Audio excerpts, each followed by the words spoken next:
Oil therapy.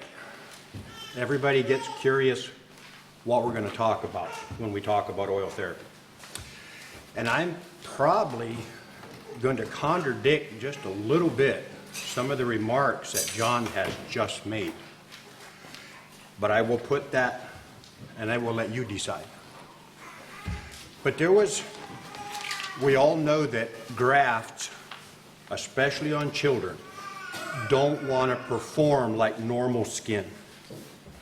So as they grow, those grafts don't want to grow with them. So if it's over a joint, now when they grow, all of a sudden the arm won't straighten up anymore. It keeps getting. Then they have to go in and do release surgeries to stretch it back out, reheal that. And how often they have to do that can vary, but they normally have to do that until they reach full maturity. So sometimes that's quite intensive and a lot of trauma involved, because if they was in the hospital as maybe a 2 or 3-year-old, we heard some of the stories on the memories that these kids get. So as they get older, that doesn't get better. They do not want to go to the hospital. The parents have to struggle to take them because of the trauma that goes with it. But if there's no, you can't walk around like that, or please don't make your child walk around like that. So that's the best option.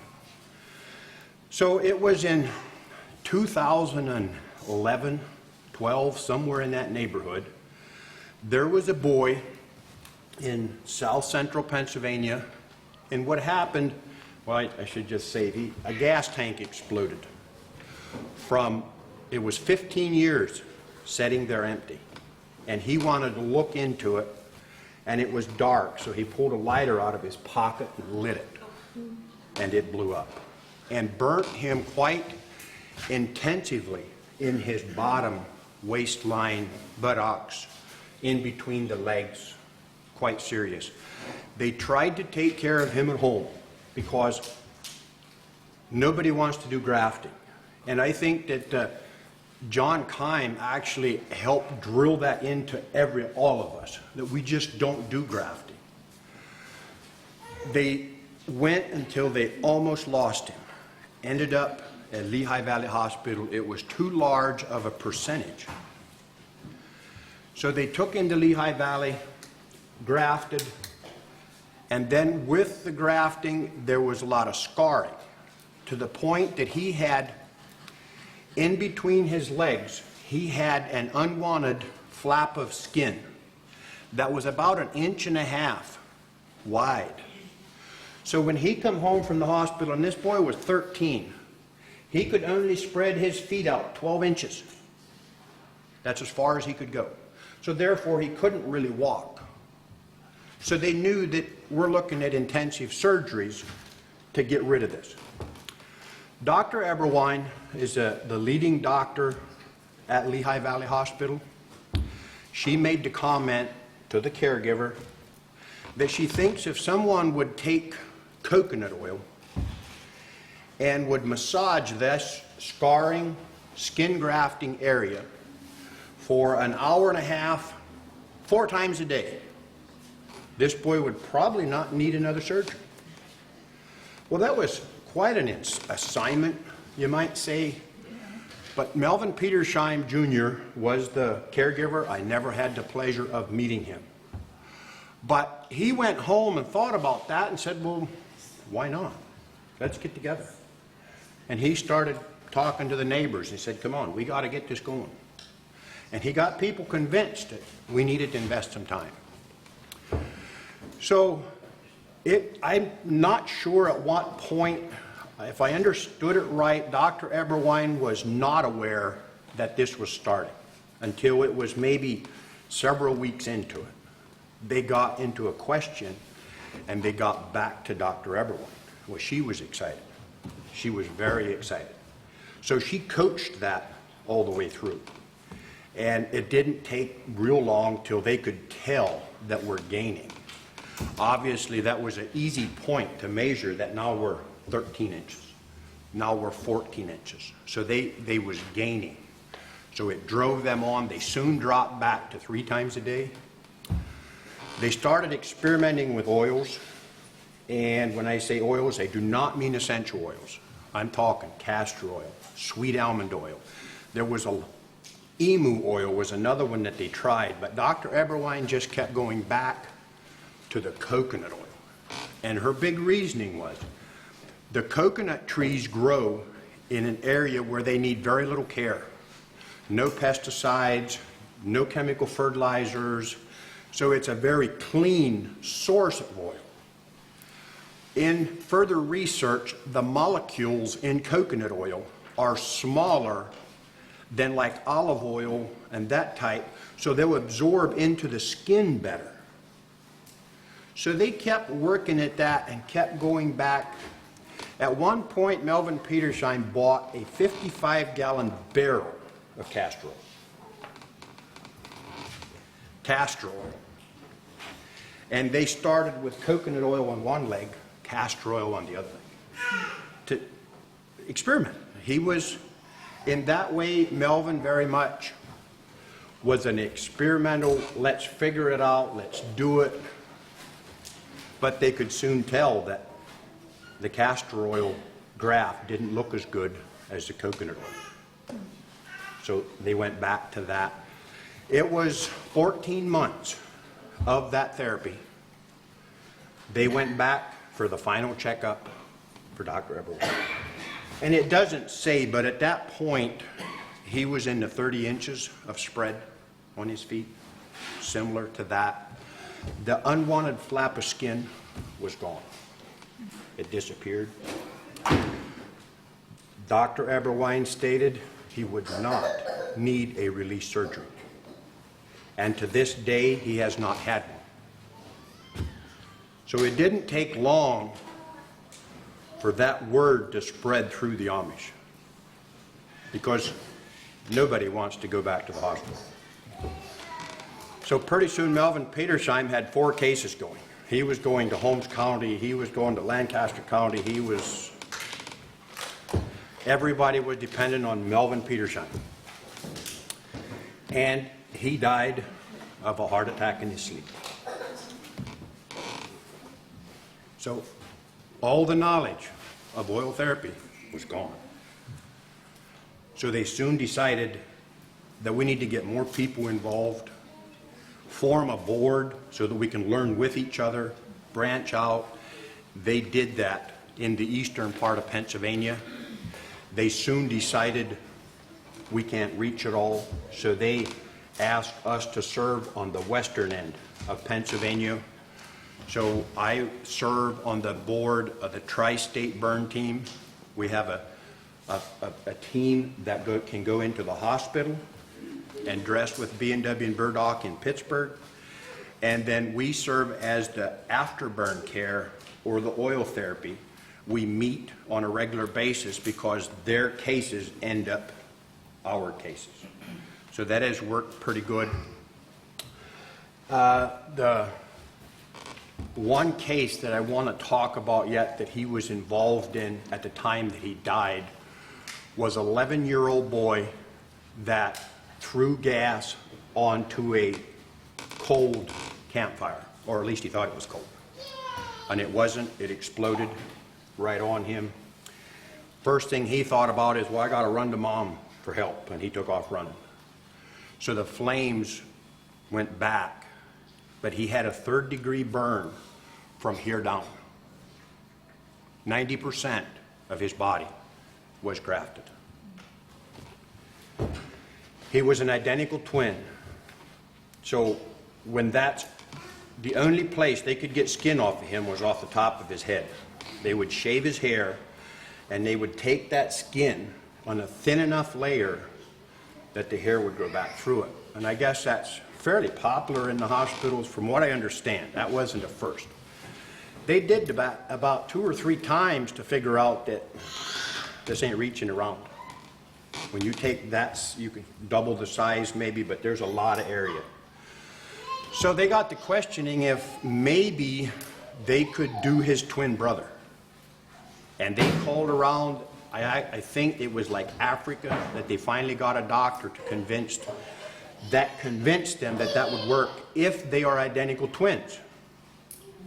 So they tried it, and they peeled his twin brother, the chest and the back, twice, to get him enough skin to cover everything. When he come home from the hospital, he was like this and could only take a 4-inch step. That's the way he come home from the hospital. With Melvin Petersheim en route on the train to help them start with oil therapy. They did. It took 4 guys, 2 hours per session for 14 months. But he did not have one release surgery. At about the 2-month mark, the doctor got a hold of him and said, "There's something wrong here. You should have been back for release surgeries. Where are you at?" So they invited him out, and he come out. Of course, he was very excited, followed the case all the way through. But when they got into the hospital, he was in the hospital for 4 months. It was about at the 1-month mark, there was a boy that was leaving the hospital with like an 85% third-degree burn and grafted. And he was just leaving. He was an Amish, but they was there long enough that they learned to know each other. So 2 years later, they are up there visiting some other burn patients that are there because they knew what they was going through. And they was walking down the hall, and here's their buddy. So they, up until then, they had not kept contact with each other. But here's this boy. So they sat down. That boy had 34 surgeries. And the Amish boy had none. So what was it worth? The dad made the comment that they saved me $1 million in hospital bills.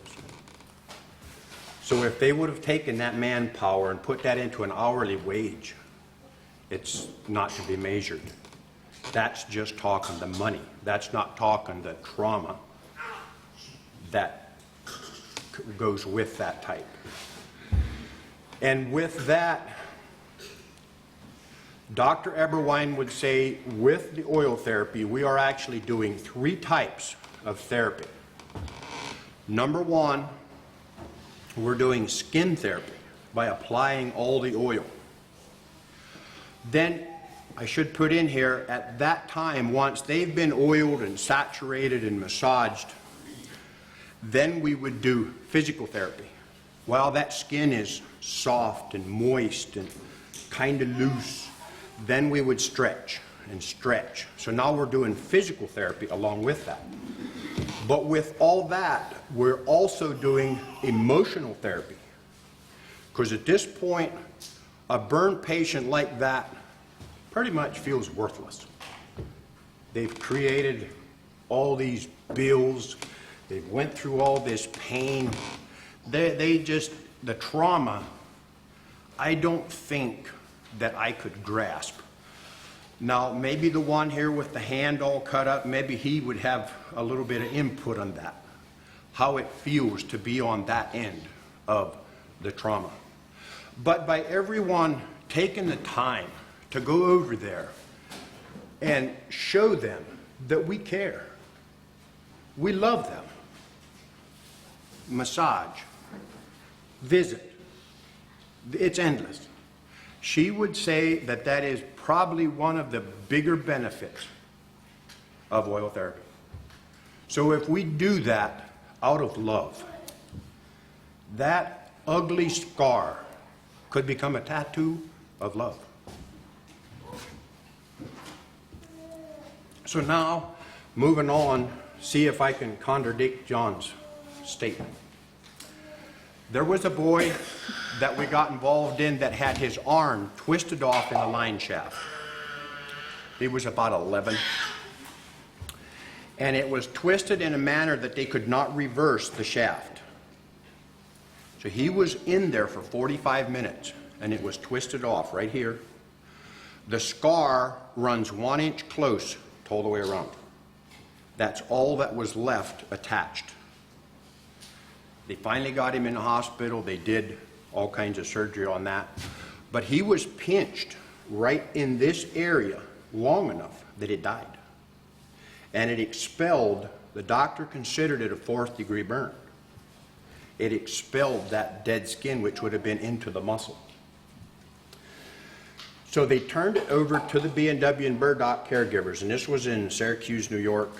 They did B&W burdock, and it healed, but it didn't stop, and it was raising.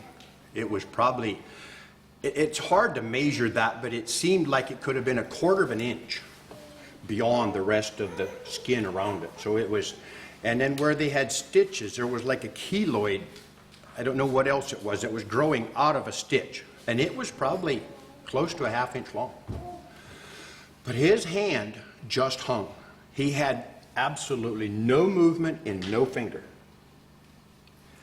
And oil therapy come up.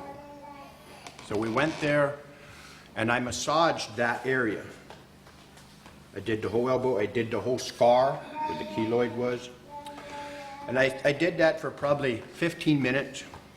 And I said, you know, maybe if we do that hand, we could pull in some circulation. Maybe, we're still here. Let's do the hand for 15 minutes also. And when I got done, I asked him, because he couldn't flex his elbow. And I told him, I said, go ahead and flex that and tell me how it feels. Does it hurt as much as it did before? Because he couldn't come all the way up. He would come part way, but he had decent movement. And he just looked at me and he said, it just feels totally different than it did before you massaged it. It's just totally different. Didn't know why that was. And I don't know that we still do. But they set up the community, and that's our part as the board. We would go into the community, invite at least the local church, community, whatever, and go there and help set up the structure.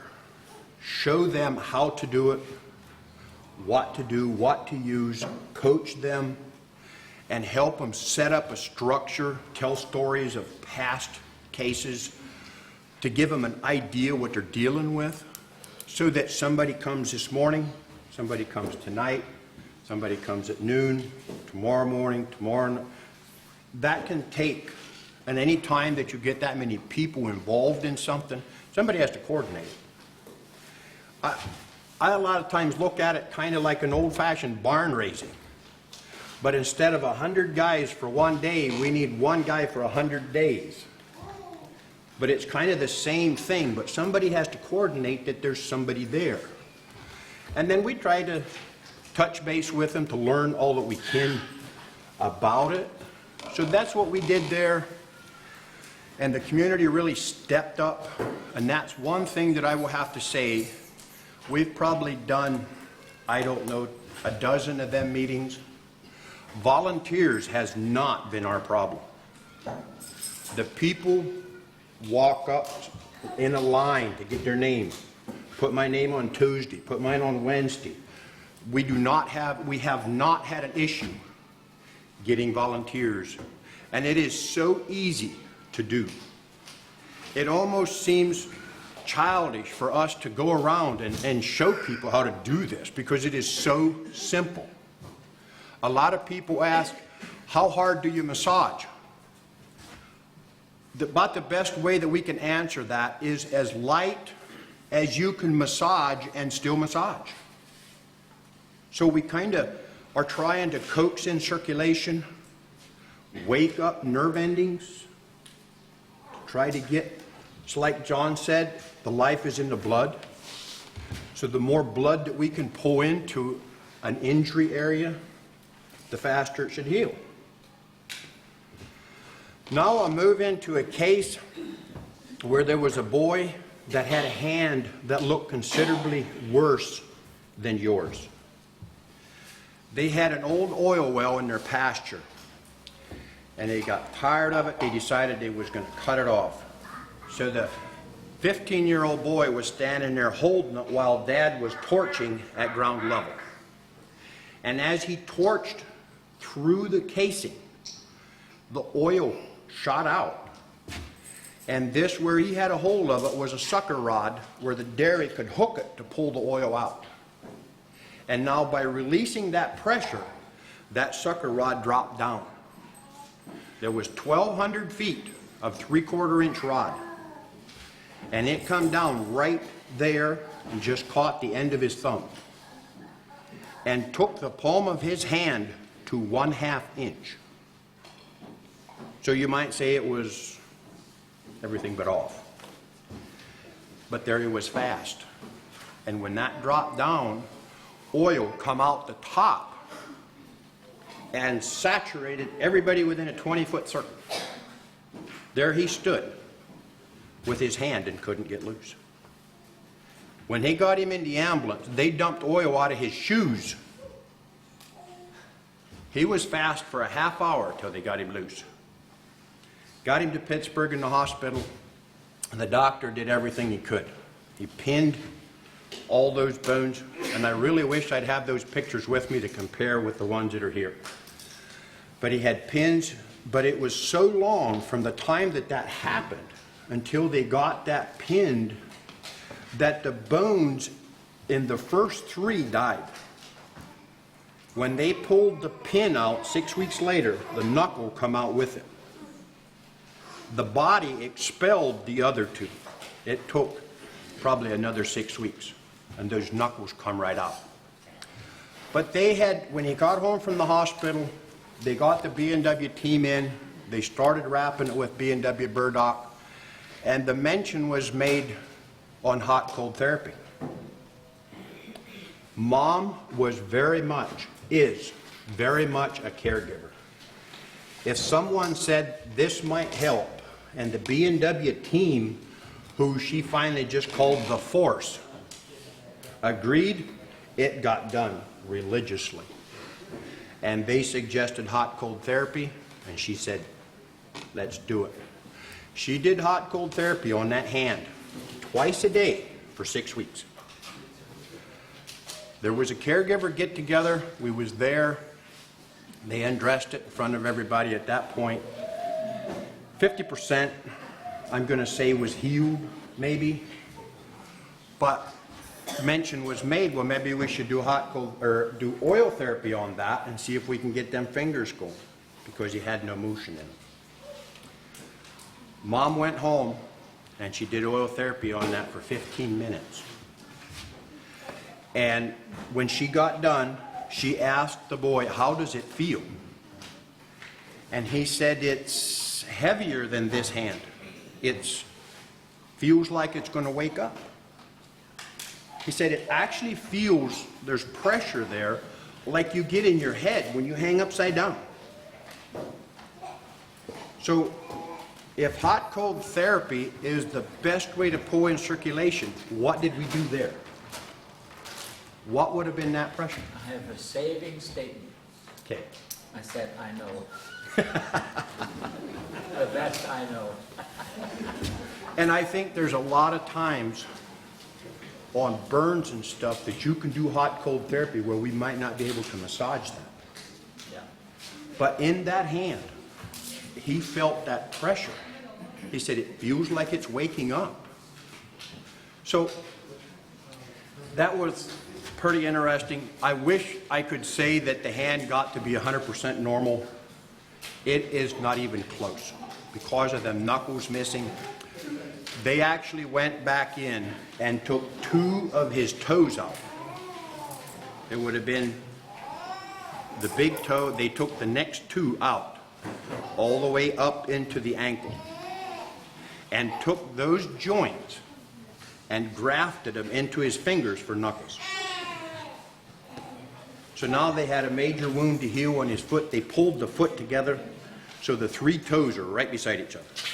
Otherwise, they said he'd have a problem walking if they'd leave that apart.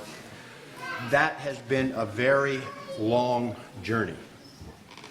But right now, they are back to doing oil therapy and doing his I think this is now called occupational therapy, right? If it's with the hand. So they do that along with a physical therapist, giving them pointers. And right now, if he puts his hand flat on the table, he can pick his fingers up from flat. And he can make a complete fist. That all come very slow. But it's getting to be close to a success story. It's been a long haul. The next case that I'd like to touch is foot ulcers. My mom is 83 years old and a diabetic. And she started with a foot ulcer right on the side of her ankle. The driest looking wound I've ever seen. Most ulcers, mushy, soft type of look. This was dry and hard. We tried B&W and burdock, different things. Nothing seemed to help. So we decided, well, why don't we try to do oil therapy and see if we can pull in more circulation. And that has been a success story. We are now working with one that the wound clinic at Hammett Medical Center in Erie, Pennsylvania sent home to die. Both big toes the whole end was open and the whole toe was black. Both heels, the whole bottom of the heel was gone and the whole heel was black. She was moaning and groaning in pain constantly. The doctor wanted to open the veins, do surgery to open the veins to get more circulation in it. And they said there's too much infection, we can't do it. We have nothing more to offer. She went home, she thought that her end was there. She asked to be anointed. They did. And then mention was made of oil therapy. So they thought, well, we have really nothing to lose. And with that being said, the coconut oil, we use refined coconut oil. It is usually $6, $7, $8 a quart. You can cover a lot of square inches of skin with a quart of coconut oil. If the massage is done out of love, what's it cost? The cost is so little that in this case they just had nothing to lose. So we went over and helped them set up and get started. And in 7 days, she stopped moaning and groaning with pain. Her pain was completely gone. Right now, at 4 months, the toes are completely healed. The heels have lost all the black in them and are about 50% closed up. At one point, the body expelled the flesh out of that heel to the point they could see the bones. And it is now grown back and is closing up with skin across it. So we do feel that there was a circulation issue, and we feel by massaging it, they did 15 minutes, 2 people, twice a day. But with that, 2 things that we have to be very careful with, and we've talked to different doctors about it, is with all that toxins down in there, and you're getting that into the bloodstream, where's it going? So we have to make sure that the lymph system is working, that the liver is working, to be able to work off them toxins. The other thing is to make sure that there's not a blood clot down there. Because if we would get that released, that it would go up through, I think we all have a pretty good idea what would happen with that. So at this point, it is left to anyone's imagination what can be helped with oil therapy. Because of, if it pulls in circulation, what type of a wound or ailment can't be helped with more circulation? So I think they're getting about ready to do a wrapping demonstration.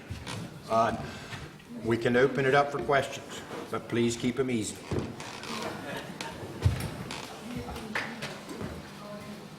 Which one? the boy with the hand, in 8 months, the one that had the arm off, in 8 months, that raising of scarring was 90% back flat to the arm. You could tell there was like little wrinkles where it used to be. We really wanted to, that was not, we had never expected to get to that point really. We'd hoped, but at that point, we wanted 100%. And the parents just threw up their hands and said, it's enough. So they quit. And at that point, he had, I'm going to say 90% function of his hand. And today, that hand come back to 100%. I went over, I had an opportunity to visit him, and I asked him, what is it that you cannot do with that arm? And he didn't answer. Finally, his mom said, well, tell him. Tell him what you can't do. And I said, that's what I want to know. So he admitted that he'd like to archery hunt and he can't pull back a compound bow. Well, he's 12 years old at that point. And I said, well, can everybody at 12 do that? They said, well, always friends can. I said, okay, let's forget about the archery hunting. What else can't you do? And they could not come up with one thing. And they make apple crates for the orchards, and he nails crates with a hammer in that hand. And they said he never complains that that arm gets tired. Now, how much of that would he have gotten if we did not do oil therapy? We will never know. But I really do feel that it come back quicker than it would have if we would not have done the oil therapy. So that was very much a success story. So now back to questions. We can start over here.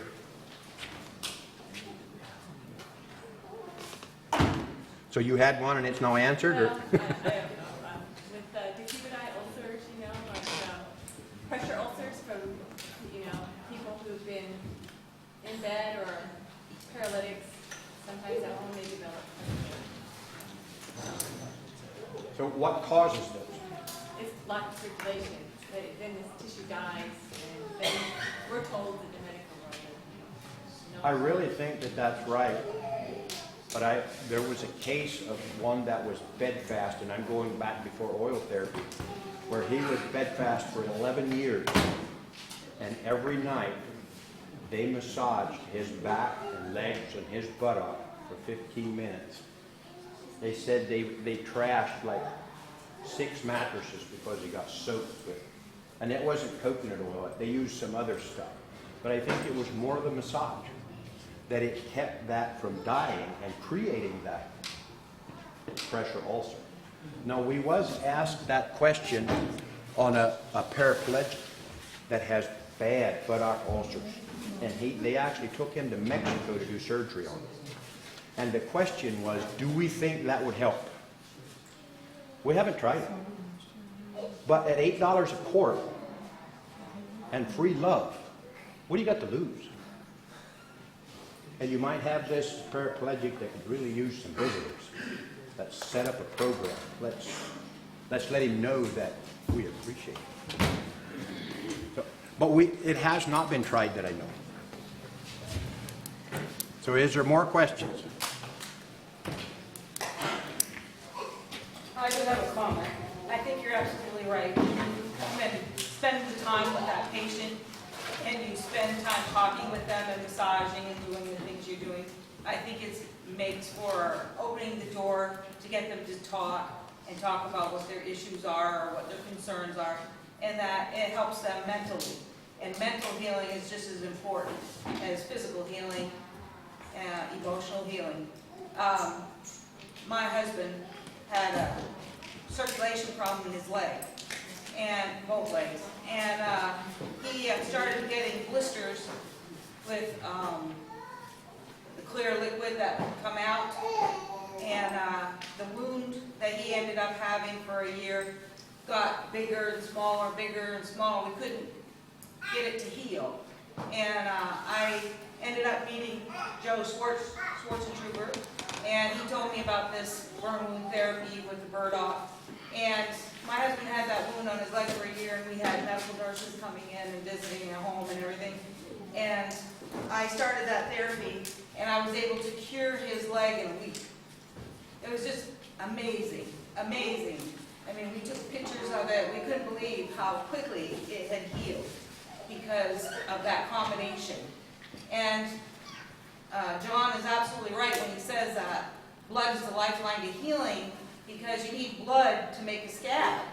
Well, when that lymph leaks out of your leg, there's no blood, so it can't heal.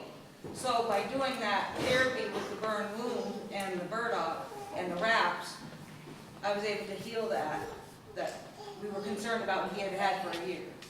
So it's amazing, and I'm very impressed with this therapy. I'm big on looking for natural ways to heal, and I read a lot, and I have come across a lot of ways to heal, and I think that, I believe in God, and the fact that God has put this herbs and different things on this earth for us to heal naturally, so that we don't have to take medicine and chemicals and things like that. So I really appreciate you guys coming here today and teaching us, because I just did it because I was taking care of my husband. I'm not a caretaker or nurse at the hospital, but I believe in this thing, and I believe in what you do. You know, at the National Burn Doctors Conference was held last week in New Orleans, and Dr. Eberwein got a 15-minute slot out of that, hauled some plain people from Lancaster area down, and they did a presentation on that. And that was a thing that she asked them to make sure to bring out, is the emotional therapy that this provides for the wounded, the trauma, and stuff that goes with it. So, any more questions on or on? Any over here? Well, then I can get off of here and let them take over.